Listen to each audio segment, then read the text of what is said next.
here. I'll get it a little more fine once. But let's just say here's the body here with the little spider on it. Here's the groin area. But then what they do is they put like a leg here, and they bend the leg here. Okay, it was a fine bend or whatever. And then he's holding the webbing up in here. And the other one, maybe he's holding the webbing up in here, and he's got some nice little webbing going here.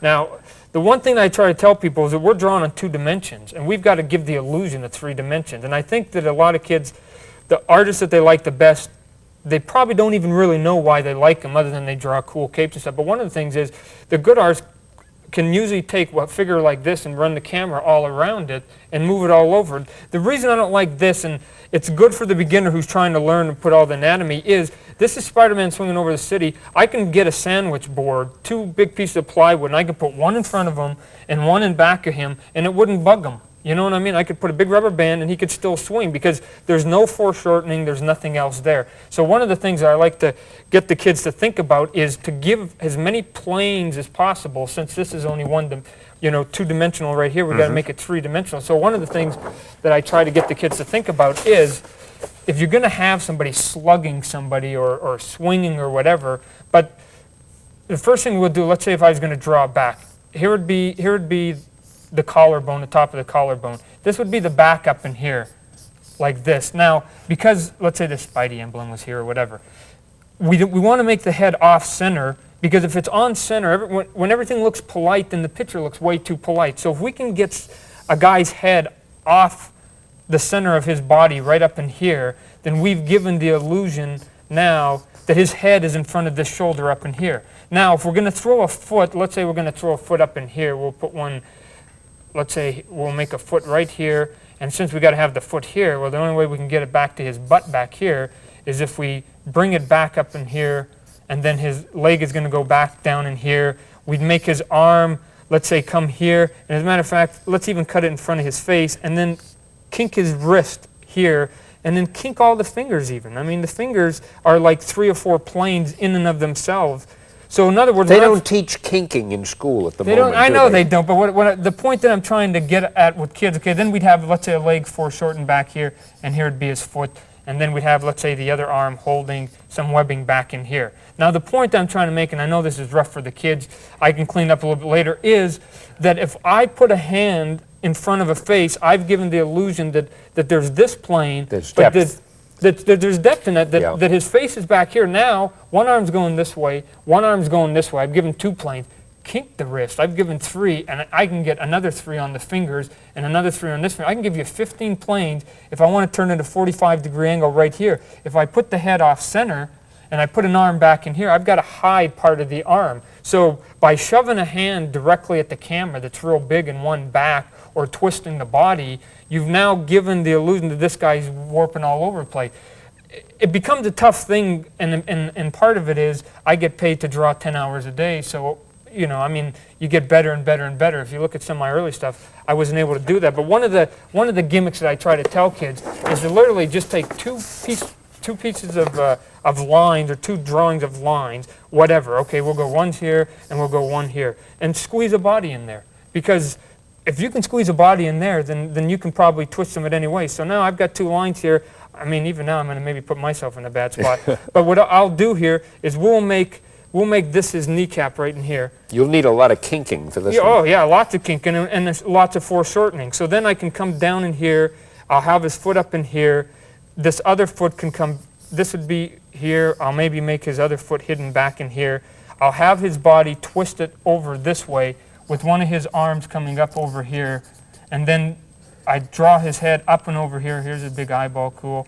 Oh, and then I get it now. And That's then I have great. maybe one of his arms up in here hidden. If he's got a belt, make the belt running off around his waist. If he's got a rope, make it going. If he's got a cape, even better. I mean, a cape's the easiest way to give action to something that's not happening. I can make a Batman or Superman, again, standing there doing nothing, but the cape's rippling all over. You've got to have that wind blowing the cape So there's an dramatically. illusion that actually he's standing there in the wind, so there's some dimension even with the wind and stuff like that. What I do, because the character I've been drawing, Spider-Man, doesn't have a cape, and I love guys with cape, because that's the easiest gimmick.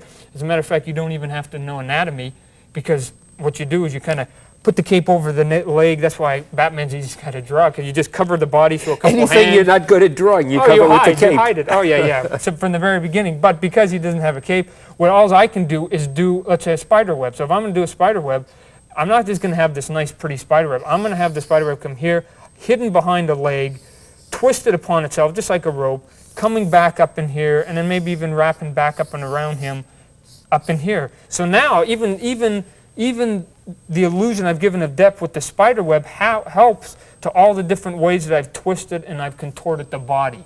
Another thing is that sometimes people, like you're saying, get too tied down with like the realism of what makes a comic book and stuff. Some people kind of, I get a lot of kids, as a matter of fact, and I've been able to, I guess, baffle them with my BS, and they call it a style now. Thank you, kids. But they go, wow, you put in so much detail. You do this, you do that. My detail doesn't amount to anything. It's not anything. And I always tell people, I don't care if you can draw a good building or a good car. You got to draw Superman first. So I've yet to have a kid run up to me going, Toddy, you draw the coolest 57 Buicks I've ever seen. No. They go, wow, that was a cool Spider-Man. That was a cool Superman. That was a cool Rutabaga guy. And if you can draw a good Buick 57 behind them and a good building and a good tree, all the better. But I've seen guys that can only draw good superheroes and can't draw a very good Buick 57 and they're still great artists. Let me ask you about the webbing. Aren't you the first guy to make a work of art out of the webbing? I mean, to start making the webbing look as if it was three-dimensional? I believe in giving credit where credit's due. I pulled the idea when I was collecting comic book. There was an obscure shot that was done years ago. They did a portfolio shot. An artist by the name of Michael Golden did a shot, and there was this one panel, and it's funny as it was, I saw that when I was maybe 18, and I broke into comic books when I was 24, that I saw that shot, and I go, if I ever break into comic books, and if I ever work for Marvel, and if I ever draw Spider-Man, I'm going to remember that. Really? I didn't know and by that. fluke, I ended up getting to draw Spider-Man. So again, I never forgot that. I got to remember like an elephant on a lot of things. So I pulled it out. Now, Michael Golden did the first version of it. The only thing that I can take credit for is that I popularized it. You know, I did it so much. I call it spaghetti webbing because Tom DeFalco, the editor of Marvel Comics, that's what he dubbed it one day when he didn't really like it. And he goes, I don't like those spaghetti webbings, so I'm going. So now I curse him by calling it spaghetti webbings and getting the kids to call it spaghetti webbings just to bug Tommy sometimes. But the reason I did what I did with it was that the old... Why don't you just do a little of the webbing, because there may be some people watching that haven't seen it. And okay. They wonder what we're talking about. The old way they used to make it, if this was Spider-Man's hand here, and here's his finger, and here's his finger, and here's his thumb, and he's kind of squirting it out. The way they used to do it was just lines like this, right. And then they used to kind of put X's in it. And it worked for years and years and years, but the only thing about this is if I try to shoot that towards the camera, again, with the plane, all you get is bigger X's, you know, and I couldn't use it. So I go, oh, I got to come up with a way, and I remember the way that Michael Golden did it, that I can actually shoot it towards the camera and it doesn't lose what it's supposed to be. Now, I'm kind of psychotic, again, with the way that I do the webbing. If you actually look at one of my drawings, it's continued. There's one strand that literally continues from beginning to end. Most people probably don't follow it, but that's how come it's laborious. And what I would do is I'd come in here and I'd give it about 2 or 3 strands, and then I come in there with one single strand here and I'd wrap it. Again, by wrapping it in and out, I give illusion even to something as stupid and as trivial as the webbing. Then maybe I'd come in here and I'd maybe give it 2 or 3 ropes. And whenever you wrap something, it doesn't necessarily mean they're all up. I can give one down, one big, one small. I continue the webbing in between here, bring it down here again, and then bring this back around up like this, and so on and so on. Sometimes it takes me 2 hours just to do the webbing in one page. And I hate myself that I started doing this because I can't go back now, because if I don't, then the kids are going to say, you're getting lazy, you're getting lazy. But in a lot of terms, I think it's good, and one of the things I try to shy kids away from too is they go, I can draw 2 books, I could draw 3, I'm fast. I believe you should do 1 dynamite book instead of 3 average books, because in the long run it's going to pay off for you. Couldn't agree with you more. And what ends up happening is that people sometimes water themselves down, and so could I draw this a faster way? You darn right. So I could cross the lines. I could do this. I didn't even have to draw this. This is a heck of a lot faster, XXXX.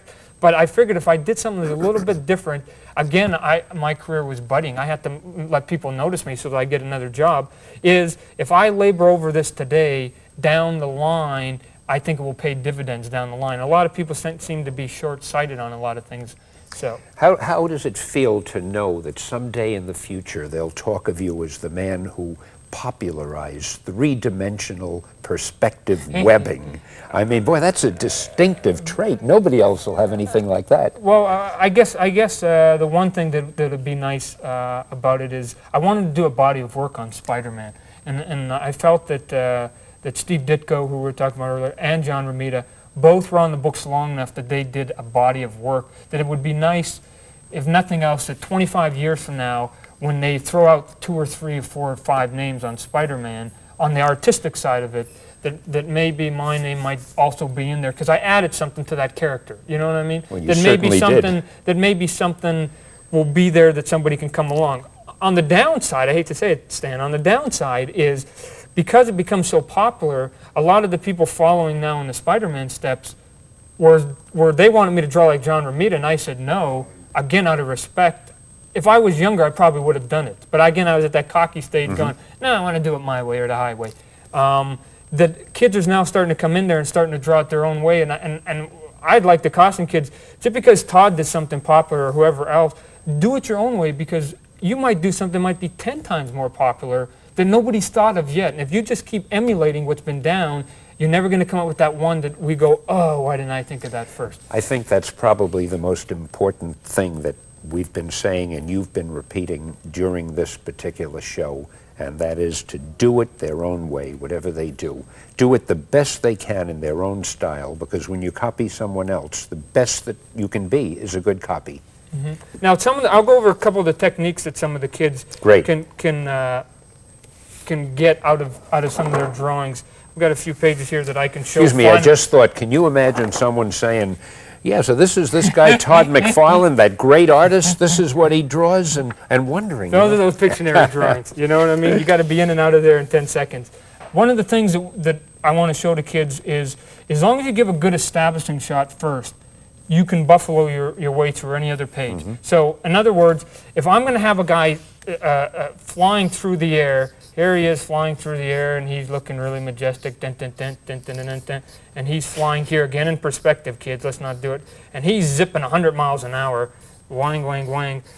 I don't know that he's flying in the bathroom or where he's flying. The easiest thing I tell kids, if he's flying, let people have no doubt where the person is. Easiest thing to do, zip, zip, zip, zip, we got clouds. Instantly puts them in the air. Better yet, throw a bird in there. And as a matter of fact, kids, don't throw the bird here, throw a couple of small ones here, and then maybe throw a big one that might actually cut in front of the guy here. So then again, you've given the plane that there's depth, even with the birds, there's depth there. Do your buildings here, and I always say do sliver backgrounds. There's 1,000 ways to do it. All you got to do is throw a little bit of a sliver of a building here, a couple windows, and now, I hate to say it, but there's no doubt, I don't care how blind you are, that this guy is not in the air. You got clouds, birds, and buildings. Well, of course the guy's up in the air. Once you ground him, then you've also got to do the same thing. You've got to ground him by showing something. Maybe the tree is behind him that's taller than him. Maybe the building is there, so a window's on top, and maybe a car is parked in front of him. The chewing gum wrapper on the sidewalk. Yeah, anything that does it. Also, the other thing, too, is when you're moving people in and out of like a room, you want to move them in and out of a room in such a way that there's no, my first panel should be, if I'm going to show them, here's my first panel. Let's divide this in half. My first panel is there's 6 or 7 people talking in the living room. First thing is, well, what living room? Well, of course, we've got to have the house here. So here's the house. And I know this is breaking your heart, kids, that this isn't really detailed, but we got a time thing here. I've got an establishing shot with the house. I next go into, okay, I'll do a little bit of a down shot.